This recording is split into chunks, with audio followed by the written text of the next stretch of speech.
Everybody, welcome to the What is Money Show. I am thrilled to have you here joining me on my mission to help shine light on the corruption of money. Now, a little bit about this show and how it makes money. We are 100% sponsor based, which means that all the revenues we derive come from sponsorships.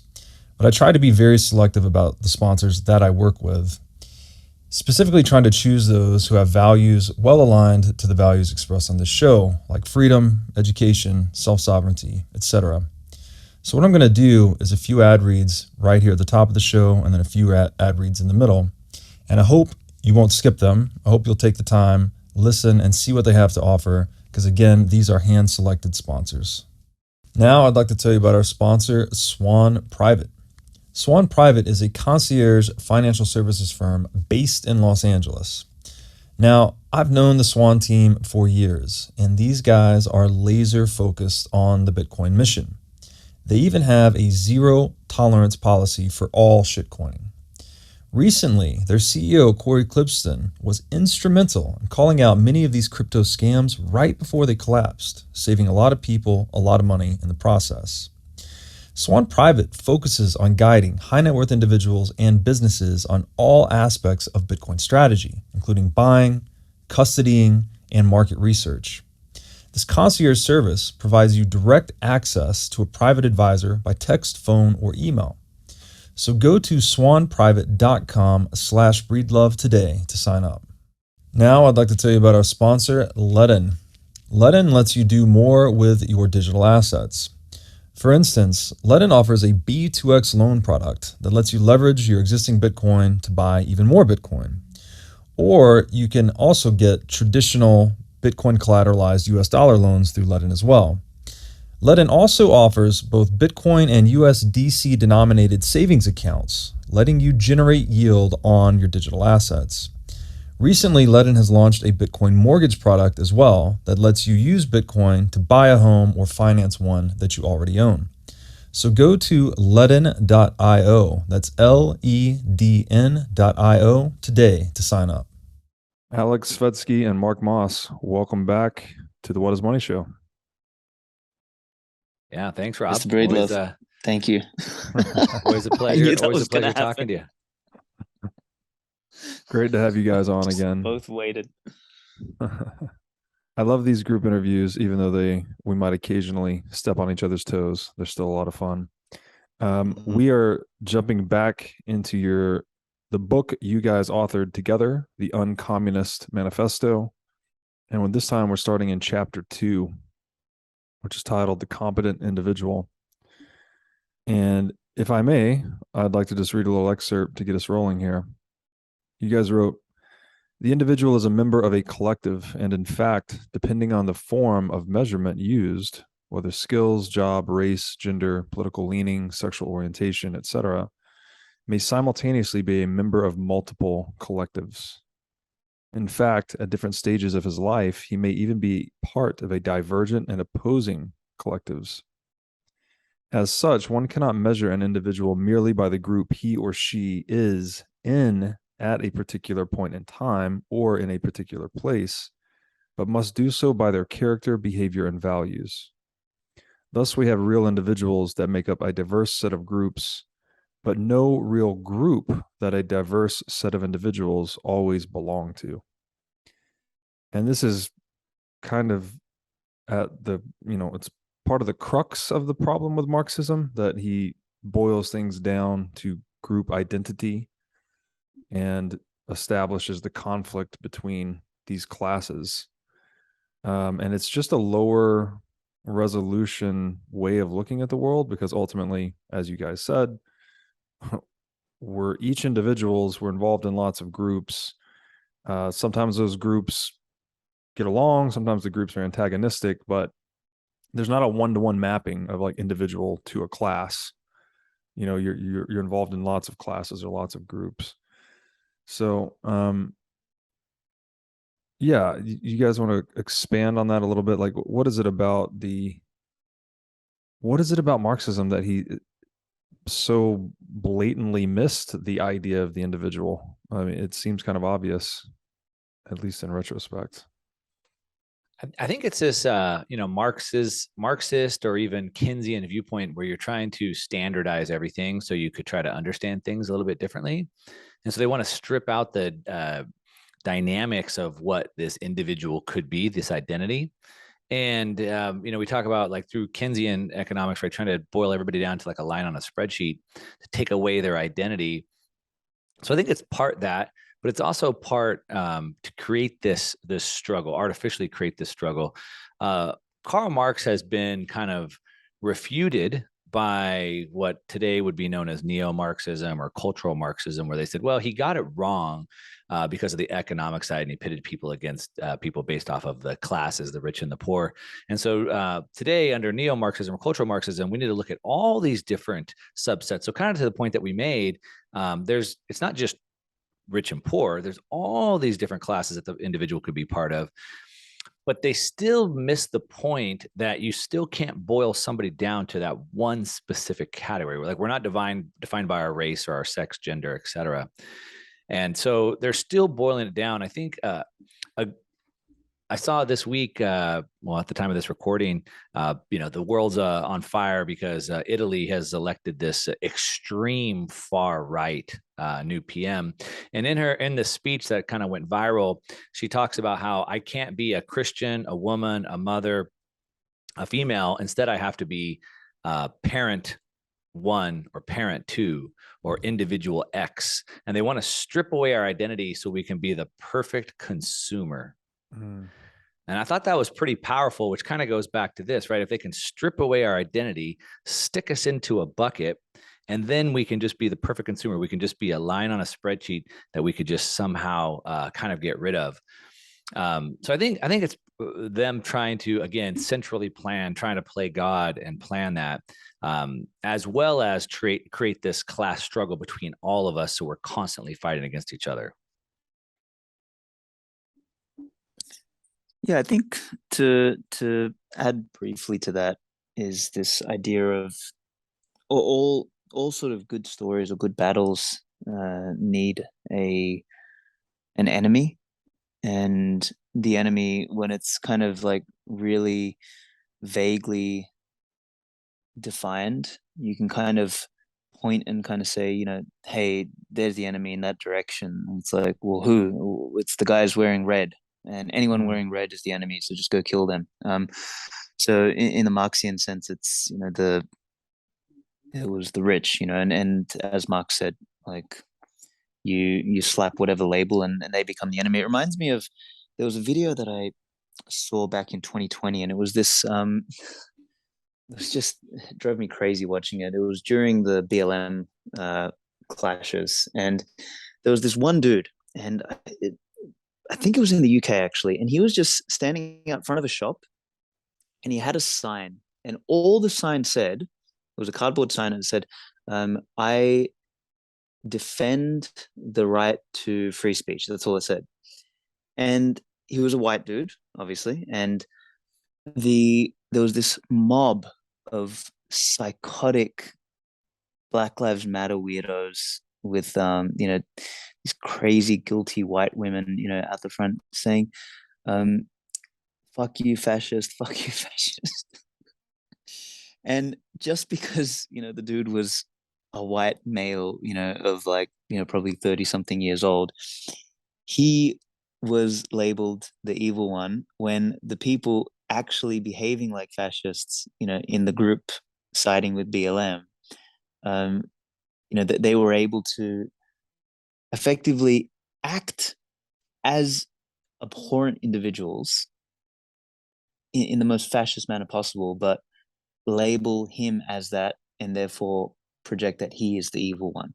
It was one of the most disgusting videos. I actually ended up doing like a short little podcast myself on it, just like got in front of a camera and spoke about it, back in 2020, because it drove me crazy. But that's the problem with this stuff, is that under these labels, number one is that you can actually place, and I guess this is the danger of this sort of labeling, like beyond whether there was a malevolent desire in creating broad labels or not, which we obviously believe there was, but let's just give Marx the benefit of the doubt. It wasn't, it was an accident. It was just, the easiest or cleanest way for him to, or the simplest sort of, I shouldn't say cleanest, simplest way for him to describe the protagonist and the antagonist. The downside of it is that, yeah, good individuals can, purely by virtue of where they've inherited their wealth, from how they've generated their wealth, or what color their skin is, what race they're a part of, etc., can be grouped with the evil group. And bad individuals, just by labeling themselves in the group that is the victim, or the protagonist, or whatever, however it's been labeled as, they are absolved of their disgusting behavior.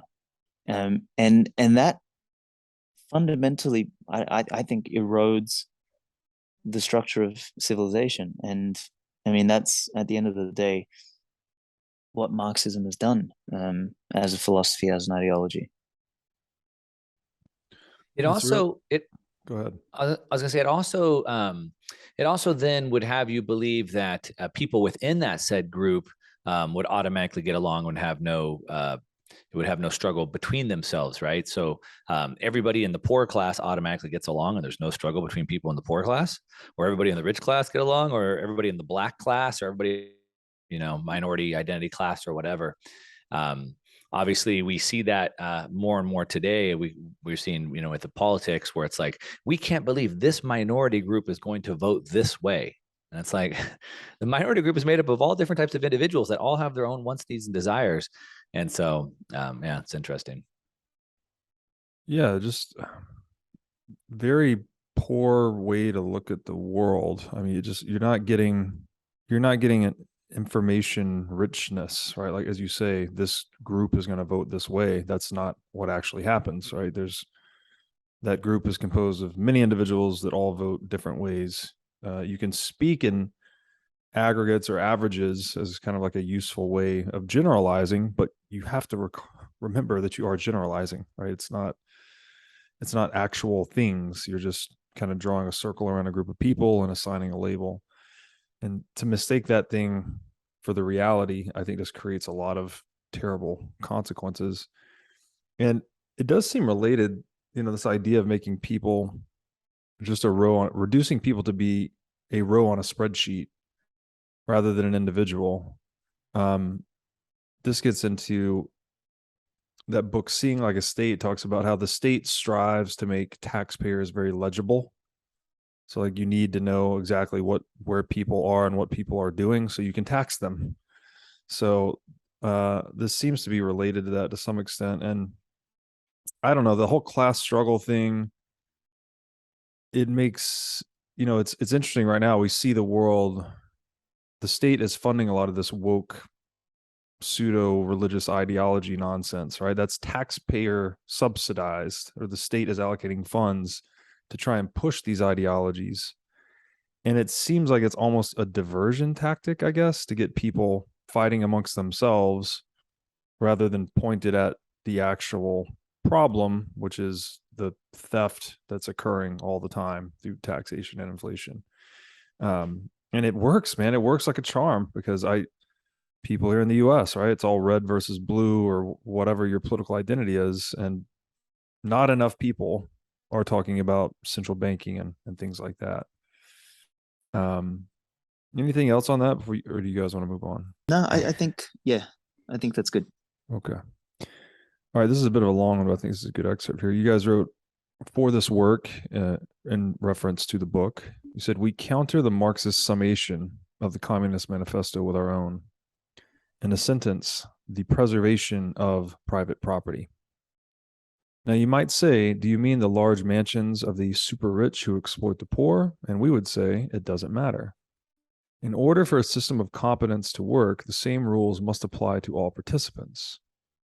First rule is that each individual owns themselves, for they, their thoughts, and their mind are their primary form of private property. The second rule is that which an individual creates or produces using their time, energy, or the resources they've appropriated through voluntary trade, or that are yet to be claimed, may become their private property. The third rule is that an individual must survive, and as such, their action is generally directed towards self-preservation in the immediate term first, followed by the same across longer time horizons. This is time preference in action. Now always outweighs later, but as we solve for now, we can begin to expand our perspective, lengthen our time horizon, and think more about later. The more we're freed up to think about later, the more we can delay gratification and build more current capital for future use. In fact, what building capital, savings as a pure example, does is reduce the uncertainty of the future. It's an act of self-preservation. These core principles form the basis of civilization. In their absence, we can only have regression and de-civilization. I mean, this is the drum that we beat repeatedly in Bitcoin circles. As you said earlier, Alex, like this is foundational. This is the bedrock. This is the basis, the bottom of civilization. Like if you don't have property, you have barbarity, right? We're just a bunch of apes, basically. And so I'm kind of amazed in a way that people bought into this, right? I guess it just communicates the lack of understanding surrounding these topics, surrounding economic topics in particular, like property itself. So I don't know. What do you guys think? Like, how is it something about the explanation that's not clear enough, or is this a result of all of the seeds of confusion that seem to be purposefully sown, that people just are not grasping the idea of private property and its importance? Like, how is this whole scheme perpetrated? I think it's like the fish that doesn't know what water is.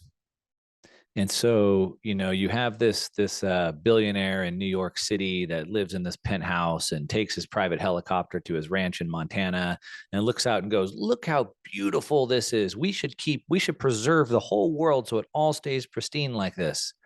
Without realizing it was through the management of the earth and fossil fuels and whatnot that allowed him to get to a point that he was able to have the penthouse and have the helicopter to get there. And so to your point, yes, I mean, people don't really understand the need of private property, how private property works, economics works, because they don't need to. So this fish that's just grown up in this environment and doesn't realize how important the water is until they're pulled out of it. And so you kind of have to really think through these things in second, third, fourth, fifth order thinking to kind of really get to that. I've been working on this bigger thesis, and so I've been kind of going back and kind of reading this early civilization, and you understand how these hunter gatherers basically had to kind of chase food all the time, and they had to constantly move to find food, and then eventually they found that they could kind of grow some food, some wheat, but it was a lot of work to boil it or to grind it up and turn it into some type of food they could eat, and so they spent all their time doing that, and they couldn't do anything else, but it was because they had to have those calories. They couldn't live without that extension of their private property. Once they figured out a way to extend their life's battery, that private property, they were able to kind of move on to bigger and better things. And so this is just an extension of that. If we're not able to save, build up our life's battery that it could allow me to not have to work tomorrow or next week, so I could go work on a higher level task, then we're, if we're not freed up, then we don't have that long time perspective, and we're never able to push our lives forward or collectively build the progress of the world forward. And so people just haven't thought of that because most of us haven't really had to worry about how do I get food for tomorrow. I just spent the last week down in Mexico, and part of it in Mexico City, which is in a very rich area. But then I went out into kind of the rural area, and people are still hustling there every day. They need to they're literally probably making like $2 or $3 a day. Like every day they have to work to get that sustenance. So I think they probably get it a lot more than people in the United States will. The pain isn't high enough. But I think, if you can break it down, they can understand it. But yeah, it's just been lost.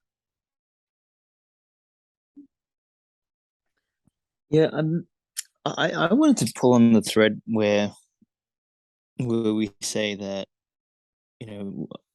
it was kind of at the start, we would sum it up as the preservation of private property.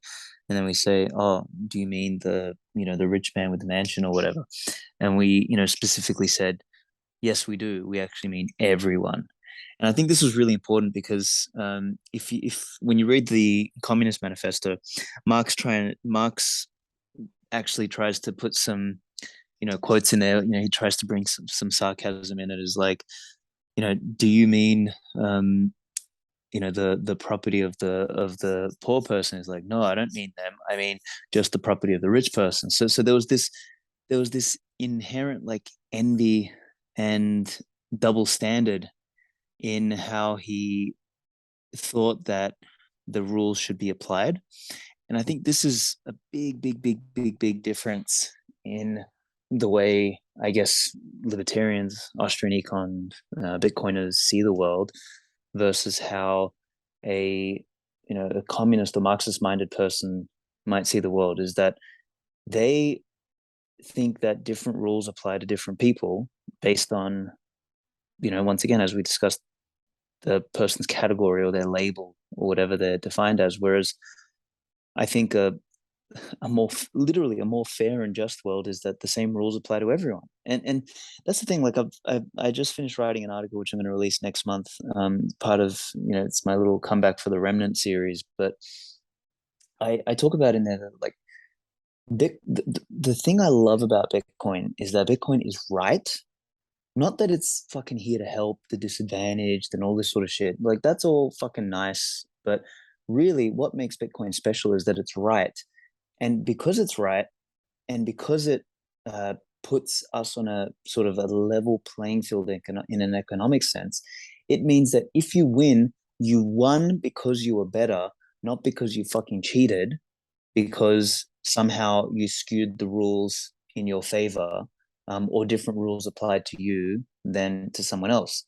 And that's kind of the game that's being played in the world today, is that the only reason statists and parasites and bankers and all those type of scumbags actually win is because the fucking game is rigged.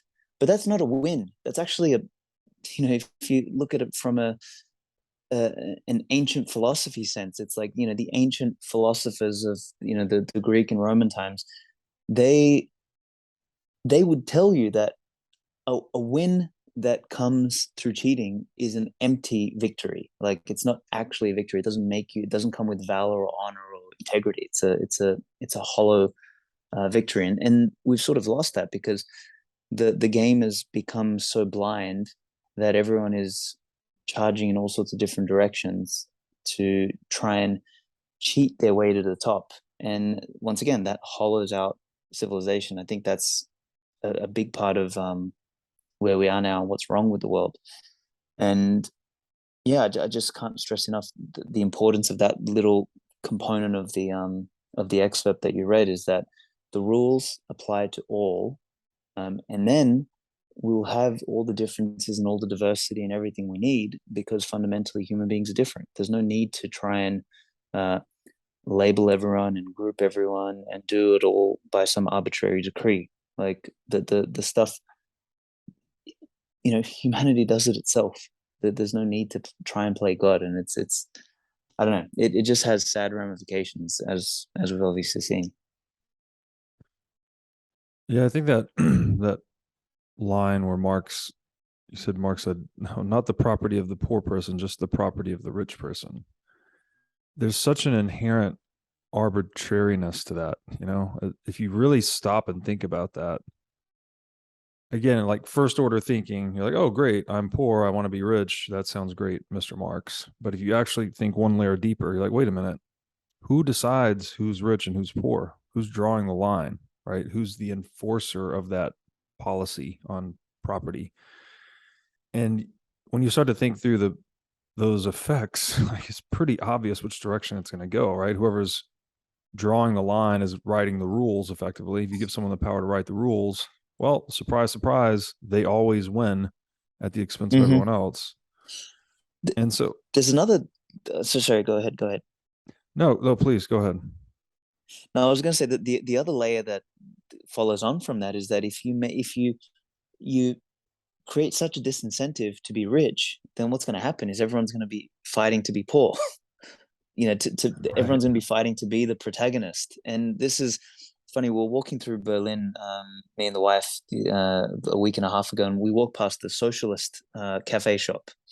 And, it had all sorts of, stupid shirts in there from Che Guevara and all this sort of stuff. And there was like, COVID deniers are not welcome in here and all this crap. Like, it was this fucking disgusting shop, right? And she's like, what's wrong with these people? And she's like, because she grew up in the Dominican Republic, and she's like, weren't kind of the lefties and the communists like originally the anti-authoritarian type people? Like, weren't they kind of, the rage against the machine sort of type people? I'm like, yeah, it's like something fucking flipped, and they've kind of become the weird NPC who's like pro-authority, pro-authoritarian, and stuff's going strange. But part of our conversation, like where I was trying to describe like why socialists and communists always end up losing, is that they actually disincentivize prosperity and wealth, right? Like, and they incentivize poverty. And I've actually got an unpopular opinion on this. If taxation were to exist, I think taxation should be a much higher bracket. Like, if you earn 0 to 10,000, for example, you should be taxed 80%. And the more you earn, the less you should be taxed. Like, if we want to create an incentive model for moving up in the world, like, fucking invert the whole damn thing. Because, like, by definition, what we're doing is we're disincentivizing people to become wealthy. So anyway, I'm going off on a tangent there, but it just, as you said, the first order of thinking is, oh yeah, let's just, take from the rich and to the poor. But then, the second order of thinking is, who the fuck decides? Then the third order of thinking is, well, hold on, I want to be poor now because I'm going to just get free shit instead of becoming rich, because why should I be rich when I'm going to then do all the work and take care of everyone? I may as well just get a handout. So it's like, it really just fucking just unravels all of the hard work that our ancestors have done. It just unravels the whole fucking thing. I would also add on to that disincentivizing. So, I mean, that's just a common thread, right? So it's the Keynesians and the Marxists, just they miss the human incentive, the human motivation. And so, Marx is like, each according to their ability, each according to their needs. So I just want to do something the market doesn't value. So I'll just do something nobody cares about. And then you go, spend 8 years of your life going through medical school, make all that money, but then give part of it to me. And the person would be like, well, why would I spend 8 years going to medical school if I'm going to make the same as you doing nothing? And so that incentive structure. And so kind of back to the example of the rich person or the fish in the water,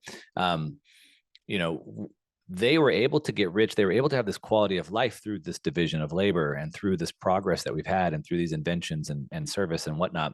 And so if you disincentivize everybody to be equally poor, what motivation, incentive do they have to increase their education, to be an engineer, coder, to develop this new technology, this new piece of machinery, this new jet, this new yacht that you want, to be able to service or fix the yacht that you want, or build these ports so you can bring your boats in or whatever. And so it's like they disincentivize all of that without really understanding how much that will affect the world that they live in, and take away even their own quality of living, I think. Yeah, it's incentives drive human action. And if you take away the incentive to be productive and solve problems for other people, well, surprise, surprise, we get a lot more problems, right? We become, it's net wealth destructive. So then you start taking away the wealth or the capital, and what are we doing? We're increasing the number of problems and the amount of dissatisfaction in the world.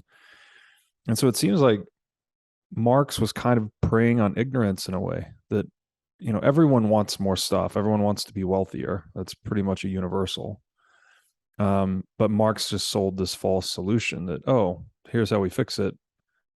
Abolish the property relationship, and we'll, take from the rich, give to the poor. Sounds very simple on the surface. And then you think 1 or 2 layers beneath the surface, and it's catastrophic, to say the least. Now I'd like to tell you about our sponsor, CrowdHealth. CrowdHealth is a Bitcoin-enabled alternative to legacy health insurance. Now let's face it, legacy health insurance is an absolute scam. Nobody can explain this better than the legendary comedian Chris Rock. Insurance. You got to have some insurance. You got to. That's an insurance. They shouldn't even call it insurance. They should just call it in case shit. And I give a company some money in case shit happens. Now, if shit don't happen, shouldn't I get my money back? So with CrowdHealth, instead of just paying premiums that you'll never see again, you can hold part of this pool of savings in dollars and in Bitcoin through CrowdHealth. And when you have a health event, you can draw against this pool of communal savings. So go to joincrowdhealth.com/breedlove to learn more or sign up. Now I'd like to tell you about our sponsor, Wasabi Wallet. Wasabi lets you use Bitcoin privately while still maintaining full control over your money. Specifically, Wasabi Wallet is an open source, non-custodial wallet with privacy built in by default. By using Wasabi, you're effectively putting the private back in private property. Wasabi Wallet is an easy-to-use privacy wallet that can support any amount of Bitcoin transactions. So go to wasabiwallet.io today to download this state-of-the-art wallet software. Now I'd like to tell you about our sponsor, Pacific Bitcoin Conference, brought to you by Swan. Now this is going to be a 2-day event in Los Angeles, November 10th and 11th, 2022. And if you haven't been to a Bitcoin conference yet, I highly recommend it, as there really is no better way to get integrated into the Bitcoin community. Speakers announced so far include Michael Saylor, Lynn Alden, many others. I'll be speaking as well. Michael Saylor is even quoted as saying, "This is going to be the event of the year, so you definitely don't want to miss it." So go to pacificbitcoin.com and use discount code BREEDLOVE to get your tickets today. Now I'd like to tell you about our sponsor, Bitcoin Conference 2023. This is going to be a 3-day event held May 18th through 20th, 2023 in Miami, Florida.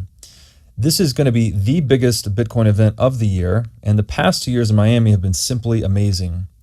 Speakers already announced for 2023 include Michael Saylor, Alex Gladstein, Corey Clipston, and many others. Last year, we did a 10 million sats giveaway specifically for this event, and we're going to do it again this year. So to get discounted tickets and enter for a chance to win 10 million sats, go to b.tc/conference/2023 and use discount code BREEDLOVE. Now I'd like to tell you about our sponsor, Masterworks. Masterworks gives you access to the fine art market at more affordable price points. They do this by offering you fractional shares in their $500 million portfolio of fine art. Now, fine art is an alternative asset class, and historically, it's been a great performer and a really good hedge against inflation. Most investors typically hold anywhere from 2 to 10% of their assets in an asset like fine art. To sign up or learn more, go to masterworks.com and use promo code BREEDLOVE. Now I'd like to tell you about our sponsor, Casa. Casa makes it simple to buy and secure your Bitcoin without wondering whether you're doing it right. Specifically, Casa provides a multi-key custody solution, which is by far the most secure way to custody your Bitcoin. Now, when I talk about Bitcoin being theft-proof money or inviolable private property, a multi-key custody model is exactly what I am talking about. Using multiple keys lets you maintain full control of your Bitcoin while also giving you redundancy in case you lose one of the keys. It's also the best way to secure your Bitcoin for inheritance planning purposes. So go to keys.casa, that's C-A-S-A, today to sign up and use discount code BREEDLOVE. Property, all we're basically saying is, again, let people be free, right? Be free to own yourself and then combine your self-ownership with things in the world, and then trade those things with other self-owned people, increase the division of labor, increase wealth creation. Life and liberty are pretty easy sells, right? You approach most people in the world and say, hey, do you believe in protecting life or protecting liberty, freedom? Like, most people would agree, I think. But for some reason, property is like considered to be in this different bucket, but it's the same thing. It's like you're just letting people keep whatever they earned, whatever they justly acquired. So what is it about? I mean, we have life, liberty, and property as this kind of trio, but for some reason, and maybe this is a result of Marxist, I don't know if brainwashing is too strong of a word, but has property been broken off of this life and liberty trio such that people perceive it differently, when in fact, I mean, I think we'd all agree here, it's essentially the same thing. It's just freedom. It's a word you used when you described that problem. So you said most people would recognize life and liberty, but they don't look at property they've justly acquired the same. And it's that word justly. And I think that's the problem, right? And so LeBron James justly earned his rings that he, or his records that he broke or whatever. But did the rich person justly acquire their wealth in an unfair system that they have unequal access to? And so I think that's the hang up, right? And I think we talked about this in one of our earlier sections, but I don't think people look at it as justly. And that I think is inherently the problem. So they look at, and back to Marxism, right? It's like, hey, poor people, you're oppressed, you're a victim. You have no chance of ever getting ahead. You don't have what these people have. You all you have is your labor. It never equates to capital. So these rich people, they're oppressing you, and they're getting it unjustly because they're oppressing you, because they're holding you down. And so it creates this, and it preys on these human emotions of envy and greed. And so I think that's the key word. They don't look at it as justly acquired. I guess maybe they would look as all individual poor people. Hey, this poor person has these poor people things, and I have my poor people things. Maybe they'd recognize the private property rights differently within their subset, but not to the rich people who, in their words, got them, or in their minds, got them unjustly. Yeah, it's an interesting one. That's a good point, and to kind of extend on that, you see the hang up about property kind of spilling into everything else with the word privilege, right? Now your life is privileged because you were, born in X country, or your skin color is, whatever the case might be.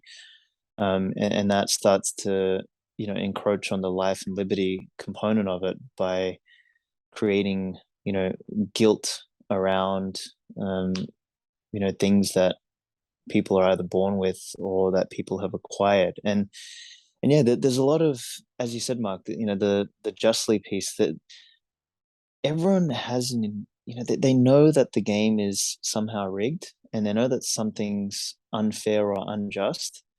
And I guess because there's a lot of, like, unfairness has basically been baked into the game of life, and into civilization effectively. Is there anything that's justly acquired at the moment? It's a tricky question to answer at in a really zoomed out sort of fashion. Yeah, so I know there's that sort of component of the confusion, and I think the yeah, I'm just gonna stop there for the moment and kind of think through that a little bit more. It seems like maybe there's this presumption, again, people that don't understand economics, there seems to be, or at least there was, and I think probably still is a general presumption that if someone is rich, that they acquired that wealth unjustly. Mm-hmm. Right? Especially if you're below someone in the wealth hierarchy and you don't understand economics, you're at least willing to accept the narrative that the reason that person is above you in the wealth hierarchy has to do with some form of injustice, let's say, if that's even a word. But again, that's clearly rooted in ignorance of economics. And it just seems like Marxism just preyed upon that. And, it's funny, had Marx, instead of advocating for the abolition of private property, if he had advocated for the abolition of taxation and abolition of central banking, like that could have been, that's pretty in line with economic reality, right? That's the real problem, is people are having their property preyed upon.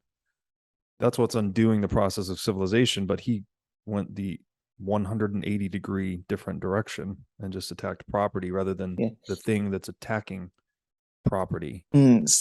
Something you said just then just triggered a thought in my head. So what you said about, like, if you're in a status or economic sense below the person above you, and you have this natural predisposition to think that they acquired something justly because you know, in some way, shape or form, they're above you. So that I actually had a very visceral experience the other day. So bottom level.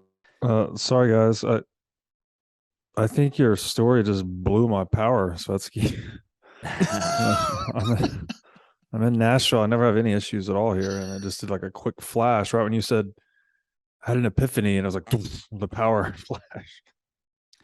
It's weird because he kept talking for quite a while, and then you were texting me, but he was still talking, and you would just look like frozen.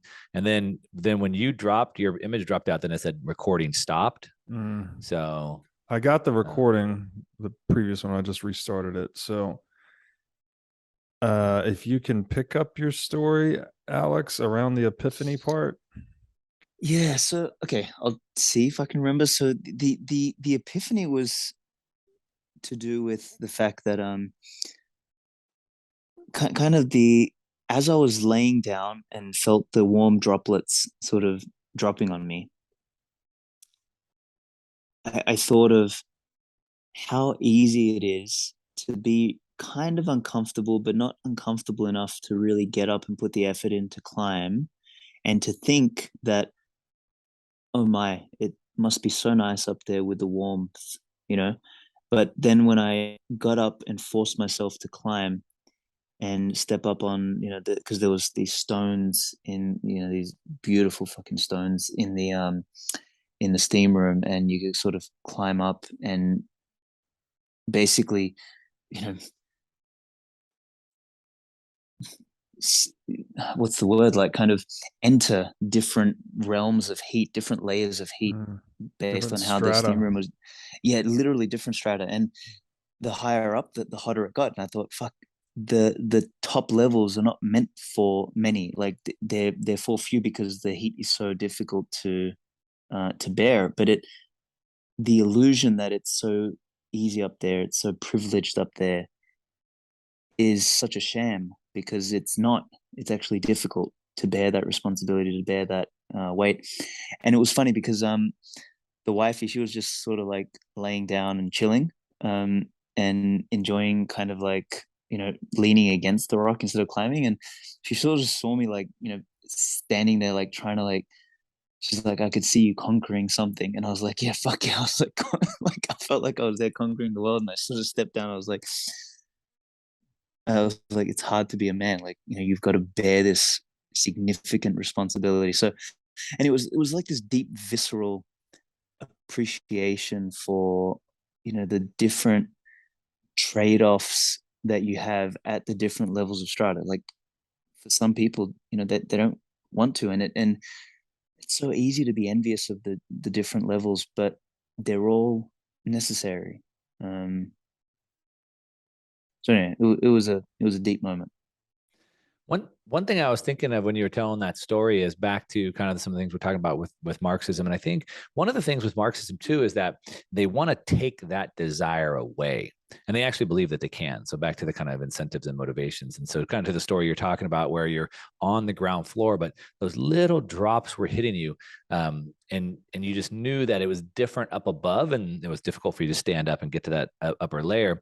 But if they could stop those droplets from coming down, if they could stop your ability to see that there might be something better up there, then they could also stop your ability to strive or desire.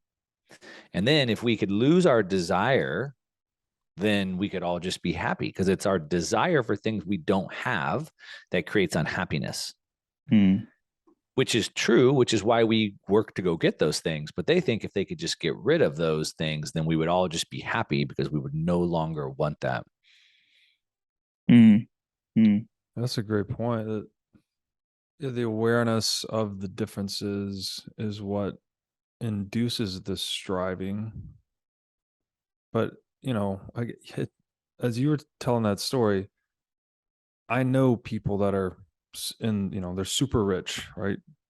And they still have struggles. They have their own, like, there's a level of responsibility that comes with most of those people's lifestyle that I'm not sure I would want to take on necessarily. And I don't think a lot of people would want. So it's a great point that it's very easy. The grass is always greener, right? As they say. Yeah. But you can't, to try and I don't know, make that go away. It's not consistent with reality, right? There's different levels of everything. There's wealth is not the exception here. It's kind of the norm. So yeah, I just feel I keep coming back to this idea that Marx sort of diagnosed a real issue, but really misdiagnosed the solution, like and entirely misdiagnosed it. Majorly. I mean and I think we kind of say that in the book, is that, you know, he had some accurate observations, and whether it was you know, whether his proposed solutions came from a place of naivete or of vitriol or of envy or of anger or of stupidity. I don't know. Was it a blend of all of them?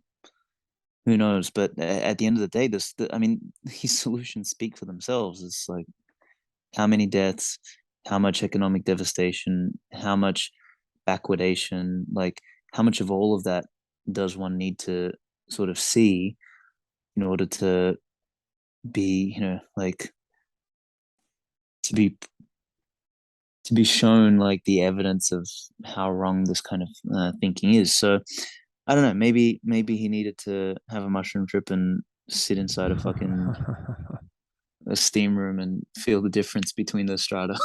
Yeah, and I mean, maybe at some point it mattered his motivations, but at this point, how much evidence could we possibly have for anything else? It's, I think, the most failed social experiment in history is implementing those economic policies. I'll read one more excerpt here. One thing I'd say, just to hit on that just real quick, is you know, again, understanding when this was written. So this really came out just after the turn of the Industrial Revolution. And again, I mean, if you go back and study history, you realize that really all of the wealth of the world really came about through the Industrial Revolution. It wasn't until we had machines that could free men that we could kind of have this. And so really, as soon as the Industrial Revolution happened, we needed new ways to mobilize capital. We didn't need ways to mobilize capital. As a matter of fact, when it was just farming cultures, all the money stayed within just that ecosystem. It wasn't until we were freed up to do that, then we started more trade.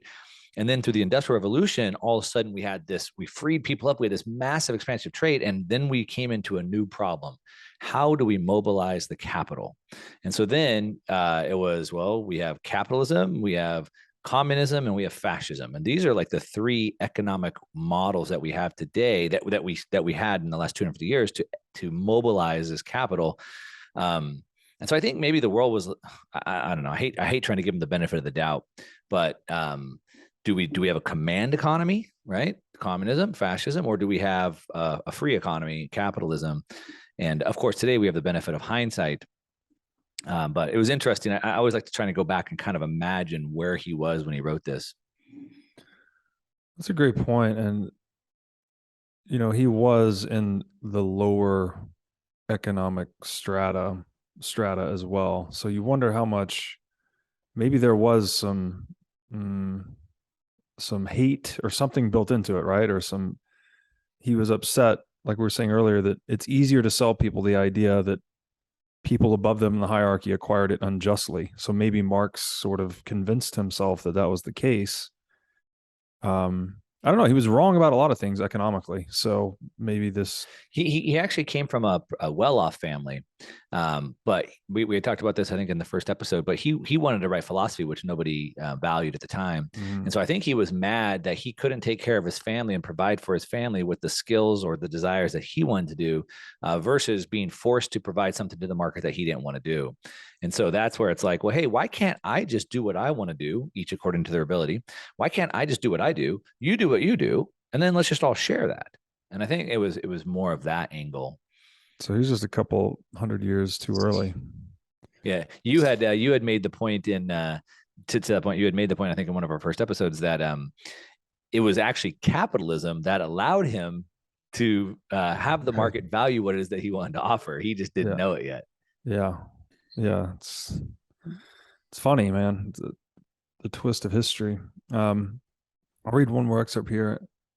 Again, still in chapter 2, you guys wrote, The abolition of the individual's right to own and acquire private property as a function of their own labor, ingenuity, skill, or talent not only destroys the private property itself, but the very foundation of individual freedom and the desire, inspiration, and motivation to pursue better ends. The greatest tragedy of communism is not only the death of millions, but the death of their souls whilst still living. Whew. There is no magical end state in which privation is removed and all humans are equally happy. This is the belief of a fool. The human spirit reaches and the human mind solves problems. And when you undermine people's ability to keep what they earn, right, that you undermine that process. You undermine the reaching of the human spirit and the solving of problems by the human mind.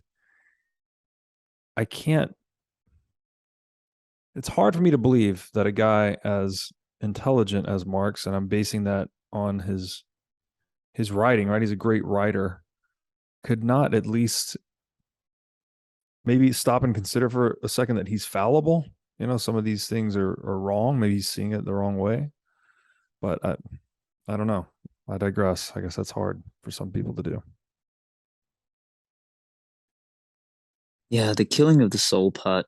It's funny hearing excerpts of the book read back, because it's sometimes, like, I don't know, not to blow smoke up our asses, but shit was fucking deep. Sounded good. But it's yeah, I mean, that's the biggest tragedy of all. I guess one of the other epiphanies that I had, since I'm on a tangent of telling stories about the damn trip here, is that I had this kind of at this place there was a lot of old people, and you sort of see these people who've like lived 60, 70, 80 years, and they're sort of nearing the end, and like, what a fucking journey they've been on. Imagine the experiences and everything that they've had along the way. Some of them are probably old enough to have either like been born around World War II or just before or whatever, and kind of endured that. And specifically where we were, like, that was actually a previous it was a battle point at during World War I, actually, between the Italians and the Austrians. So there's quite a bit of history in that region in the mountains there. And I was kind of thinking about like the dual tragedy of life. It's like, and I don't know how related this is particularly to the communist thing that we're mentioning, but maybe there's a relation or a thread we can pull on, and I'll kind of throw it back in your court to pull on it. But I thought about how beautiful and tragic life is, whether you, for example, go out in a blaze of glory. So like, you have your peak, which is kind of like roughly where a lot of the three of us are probably in our core at this point in time. Like, between sort of your mid 30s to mid 40s is kind of like the peak of your ability to sort of be at your best, peak glory and everything. And it's, do you go out at that peak, in your the peak of your strength, at the peak of your beauty and ability to impact the world, or do you kind of live on and be blessed with a long life, but kind of go back to return to where you started from, right? Like, so when you're an infant, you're this kind of helpless, weak, dependent being, basically, and as you age, you kind of regress back to that form in the end. And the tragedy there is that you kind of look back to what was your peak, for example, and and the torch goes out as a well-worn torch instead of a torch that was burning the brightest. And both sort of versions are a beautiful tragedy in a sense. It's like one leaves its mark on the world in sort of all its glory, and the other one maybe leaves a legacy of a different kind, and looks back on that period. And I don't know, there's something beautiful about the human spirit in that sense. It's like this, like life is this force that, I don't know, it expresses itself through us, and it is fighting entropy the whole time. And we are merely these vessels that are animated with this force of life to fight entropy. And, we do our part. And for a period of time, we win. We actually are beating entropy, until sort of entropy, defeats us as individuals. But collectively, the next life comes in and goes on to continue the battle. So sort of life exhibits, or life fights this battle through all of us, and that sort of human spirit, that ability to reach, is something special. I don't know of a higher incarnation of that than the human. And to see ideologies to basically try and quell that and shut it off is, I don't know, it's sad. It's sad, it's ugly, and my hope is that we as humans continue to reach, and reach through and beyond these kind of ideologies that are more entropy aligned than life aligned. As well said. I mean, I guess a big problem is we have to take ideologies as provisional, right?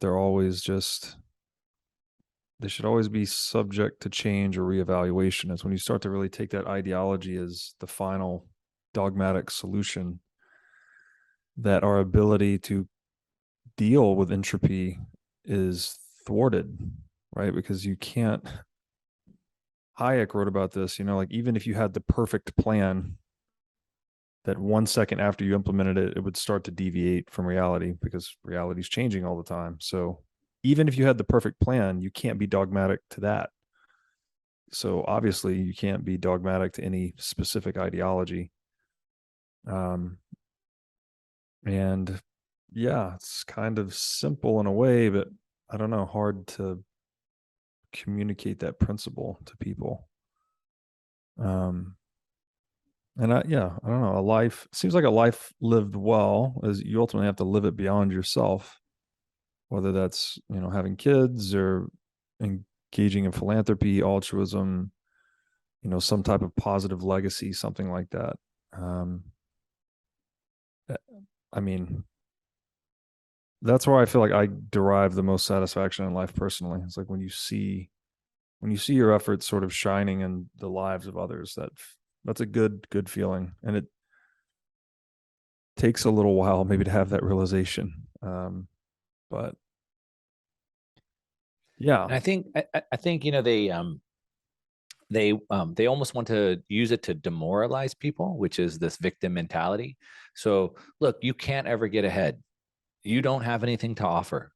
The game is rigged against you. Why even bother? Why even try? Right. And so, unfortunately, for those humans who maybe have a weak drive or a weak strive for better, they're easily shut down. Right. And I think Dr. Matthias Desmond, he did that whole mass formation psychosis thing, right? And he talked about how the population is really divided into 3 groups, and you basically have 40% in the middle that can go either way, and then you have like 30 on the bottom that will never go with it, and then 30 that easily go with it. And humans, I think, are like that, where not every human has this super strong desire to conquer and strive. In the Bible, the story is, the Israelites were enslaved by the Egyptians, and through Exodus, Moses led them out, and through all these miracles, right? They saw, they crossed the Red Sea, then then all the Egyptians were killed, and they got to the desert, and they wandered around the desert a little bit after all these miracles to get out of there. And the people said, let us just go back to Egypt where we were slaves, because at least we had food. And so there's some people, unfortunately, that are like that. And maybe that's that 40% in the middle. And they need the 30% of the people that strive and drive to show them what's possible. Back to kind of Alex's story before, right? Those droplets that are raining down. Well, if they can do it, I know I can do it. And so we need those examples of how we can strive, how much better things can be. We need to see that. And it also needs to be encouraged, right? And so unfortunately, not everybody has that strong drive. And so we need encouragement, but they do the opposite, which is to demoralize people. So I think there's that 40% in the middle that, again, I think the point of the book and what I think Alex and I were trying to do was create this as a message of hope and encouragement, trying to encourage people to be better versions of themselves, because I think we both agree that 40% in the middle, they can kind of go either way. And with a little bit of encouragement, a little bit of education, and a little bit of seeing what's possible, then they'll strive for that, and then they'll want that. I think that's a great place to bring it to a close for today. A message of hope. Guys, thank you so much.